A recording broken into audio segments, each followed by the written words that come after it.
మనోజ్, నువ్వు నా బిడ్డవి.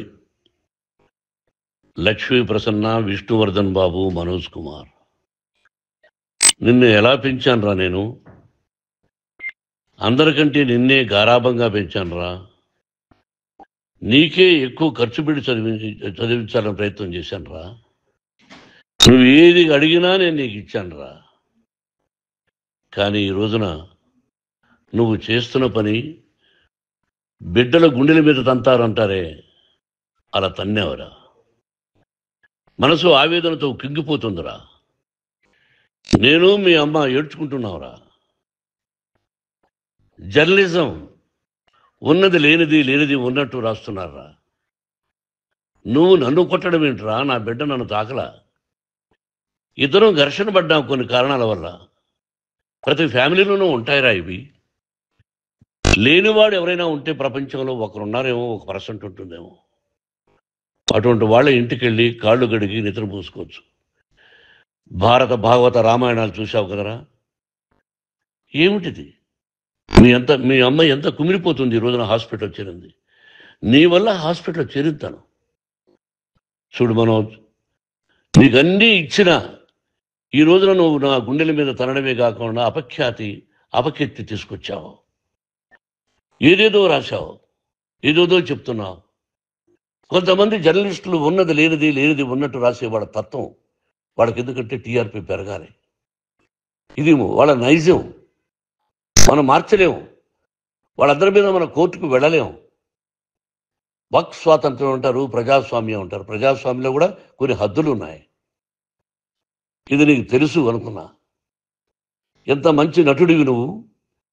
నీ భార్య మాటలు విని తాగుడుకు అలవాటు పడిపోయావు. వింటున్నావా మనోజ్?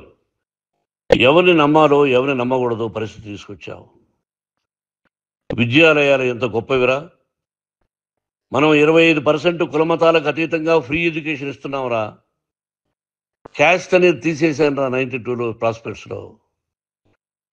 నువ్వు చదువుకున్నావురా. అక్కడ చదువుకున్న బిడ్డలు IAS, IPS అయ్యారా. ఎంతోమంది గొప్పవాళ్ళు అయ్యారా. నువ్వు నటుడుగా ఎంతో గొప్పవాడివి. తాగుడికి అలవాడబడి నువ్వు నీ భార్య ఇంట్లో బిహేవ్ చేస్తున్న విధానం ఆ భగవంతుడు సర్వేశ్వరుడు తెలుసు. భగవంతుడు చూస్తున్నాడు రా. నేను తప్పు చేసినా, నువ్వు తప్పు చేసినా, ఎవరు తప్పు చేసినా.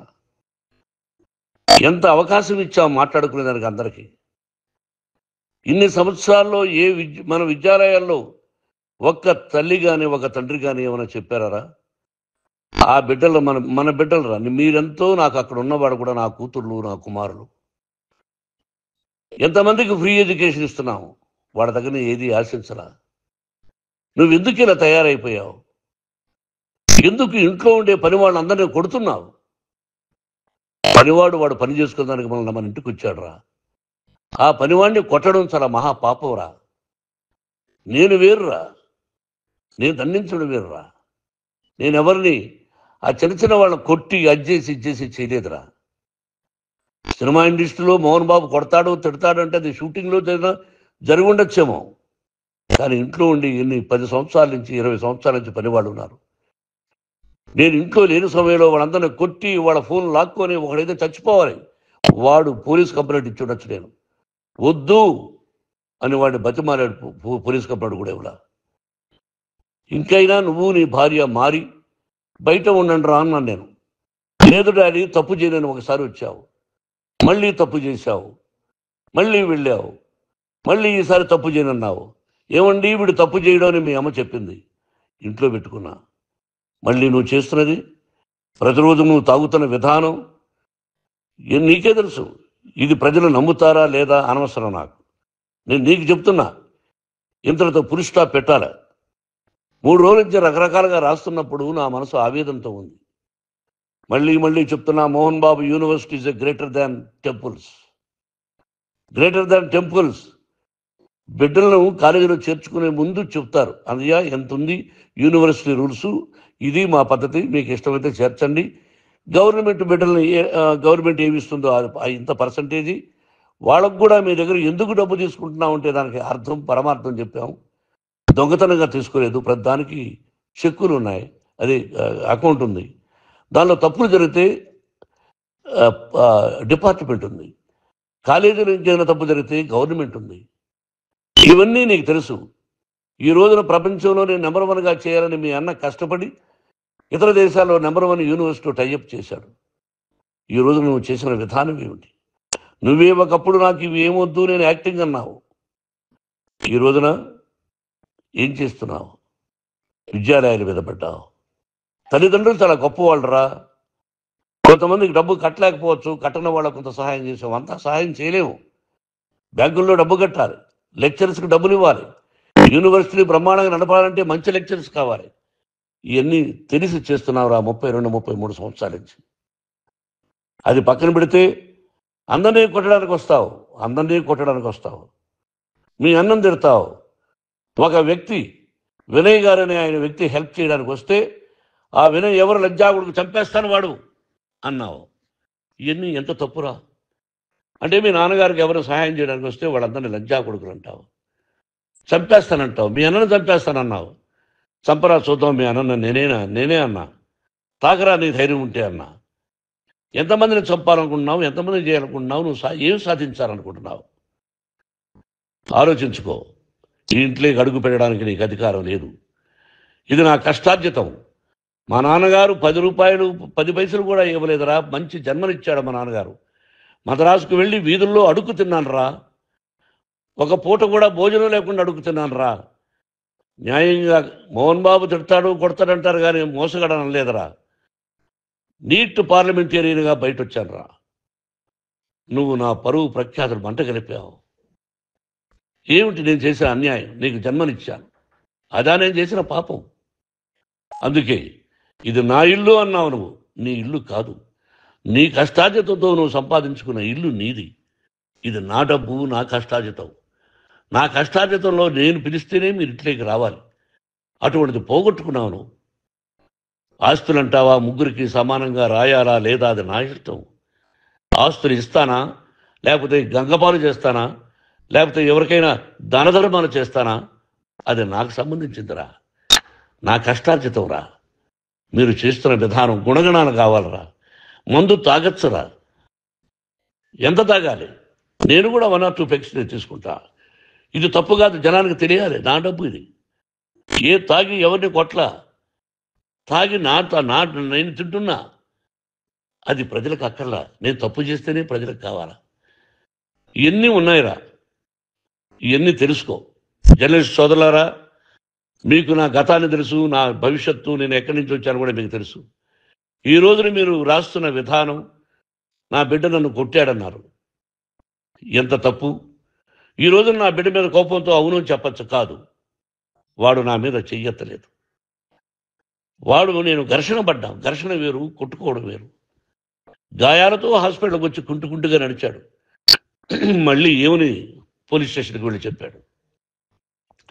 ఎవరో 2 ఉన్నారు, వాళ్ళిద్దరూ నా మీద దాడి చేశారన్నాడు. నా ఇంట్లో పనిచేస్తున్న వ్యక్తుల గురించి పోలీస్ స్టేషన్కి వెళ్ళి చెప్పవలసిన అవసరం అతనికి లేదు, హక్కు లేదు. పోలీస్ డిపార్ట్మెంట్ కూడా తెలుసుకోవాల్సిన విషయం. నా ఇంట్లో ఉండే వర్కర్స్ మీద నేను కంప్లైంట్ ఇవ్వాలి. నువ్వు పర్మిషన్ లేకుండా నా ఇంట్లోకి నువ్వు చొరబడి ఇల్లు నాదంటూ ఇంట్లో పనిచేస్తున్న వర్కర్స్ మీద కంప్లైంట్ ఇచ్చావు. అది ఎంతవరకు పోలీసు న్యాయమో రూల్సో చూద్దాం. పోలీస్ డిపార్ట్మెంట్ ఇంటికి వచ్చింది. వాళ్ళకి రాశాను ఉత్తరం, అయ్యా నేను సీనియర్ సిటిజన్ని, నాకు రక్షణ లేకుండా ఉంది, నా బిడ్డ వల్ల నా ఇంట్లో నుంచి నా బిడ్డను పంపించేసి ఇది నా ఇల్లని. వాళ్ళు నాకు సమాధానం ఇవ్వలేదు. ఇవ్వకపోగా ఎవరిని పట్టించుకోలేదు. ఇప్పుడు పోలీసు వాళ్ళు వచ్చి ఏమండి రూల్స్ ప్రకారం నా బిడ్డ ఇంటికి రాకూడదంటే మాకు హయ్యర్ డిపార్ట్మెంట్, హయ్యర్ అథారిటీ వాళ్ళు ఫోన్ చేశారు, మీరు ఎవరిని స్టాప్ చేయొద్దండి, బయట నుంచి ఎవరైనా వస్తే వాళ్ళని స్టాప్ చేయండి అన్నారు. 2 రోజుల నుంచి 10 మంది 20 మంది వస్తున్నారు.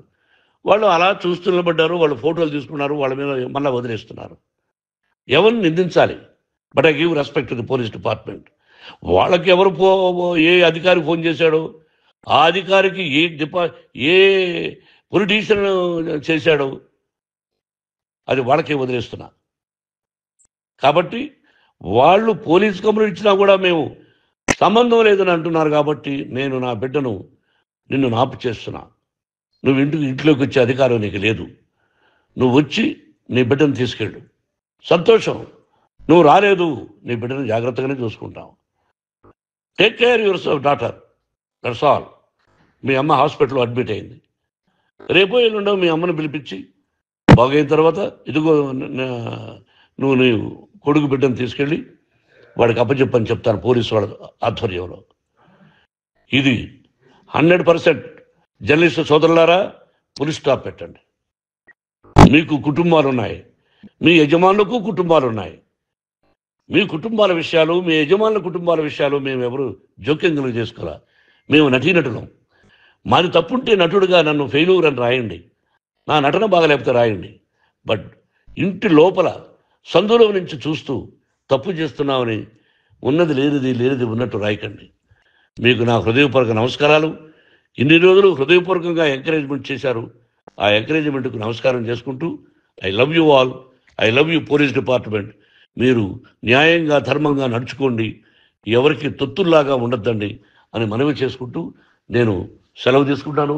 Thank you very much for all the journalist. ఇక్కడ ఫుల్ స్టాప్ పెట్టండి, ఫుల్ స్టాప్ పెట్టండి. Thank you very much.